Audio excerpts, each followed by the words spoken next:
I understand why people of faith, specifically queer people of faith, want to find that affirming theology or shift their faith. I understand people can find meaning and purpose in that.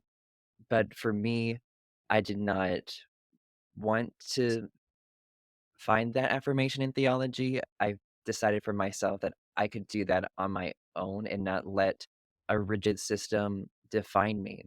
But I think the hard thing is when you do decide to leave that high control environment, you're like, who am I? W- What do I do? And you were so dependent on that system. And then you're grappling with the trauma from that.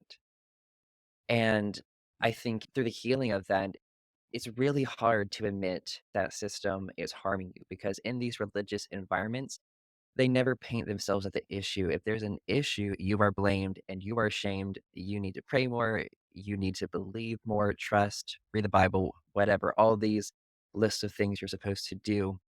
And if it's not working, it's your fault. It's always you. It's never the system. The system is untouchable. The theology or the interpretation of theology is untouchable.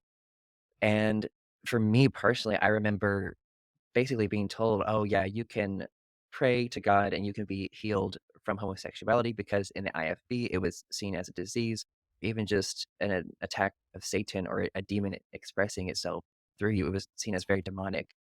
And so in that environment, the only solution is then going by their guidelines of spirituality. I had to pray this away. I had to believe. I had to repent and get rid of this.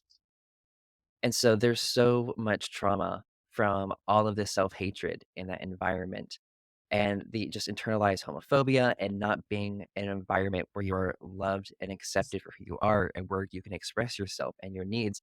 And a lot of queer people are subjected to conversion therapy, which is really like psychological, spiritual, emotional abuse. And it can even get to physical abuse at times in conversion therapy. And so it takes a lot to recognize and to someone from the outside looking in, they might think, "Oh my gosh, that's so obvious." But people don't under on the outside usually don't understand the process of indoctrination and being told your entire life this is the truth, you can't question it, and not having outside resources. So it takes a lot of courage to question that and to say that, "No, this system is messed up and I am going to leave." And I think this has been a conversation I think that has definitely been happening a lot in more recent years. It's just the idea of intersectionality, of how our different social identities overlap and affect how we experience different systems or different social environments.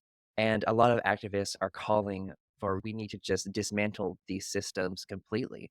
And I agree with that. But really what I've learned is that these systems aren't going to change because they want power. That's really what it's about, power and control. And so for me, what I realized the most powerful thing I could do was leave this abusive system and encourage other people to do the same because a cult or a high control system or whatever, it's nothing without its followers.